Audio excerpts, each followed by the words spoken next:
Samsung's vice chair is going back to prison. The Seoul High Court sentenced Lee Jae-yong to 2.5 years, finding him guilty of embezzlement and bribery.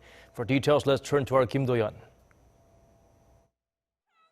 Ordered to hear the case again, the Seoul High Court ruled that $7.7 million worth of gifts and other funding given to former President Park Geun-hye and her confidant Choi Soon-sil constituted bribes and sentenced Lee Jae-yong, the Samsung Electronics vice chairman, to 2.5 years. The business tycoon hoped to avoid prison time, as the court said last year that it would take into account remorse shown by Samsung going forward and its efforts to prevent any further illicit activities. An independent compliance committee at the company over the past year has been working to fulfill the court's requirements, but the results were not good enough to warrant a lowered penalty. That being said, the court found bribes were partly used by the company to facilitate Lee's succession to the group's leadership. The defendants, however, claimed the money was paid under duress. This case is essentially a violation of freedom and property rights by the former president's abuse of authority.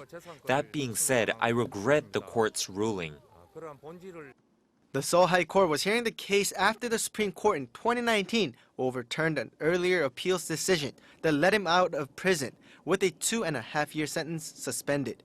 The Supreme Court said that sentence was too lenient, and that other gifts such as 3 horses provided to Choi's daughter should be considered bribes as well. Monday's ruling is most likely final. He can appeal, but there's not much chance of overturning this decision as it was requested by the highest court. Before the decision, business associations in the country has sent petitions asking the court for leniency, but now Samsung Electronics finds itself leaderless. While the company has found ways to cope with the pandemic, this will be yet another obstacle to overcome. Kim Do-yeon, Arirang News.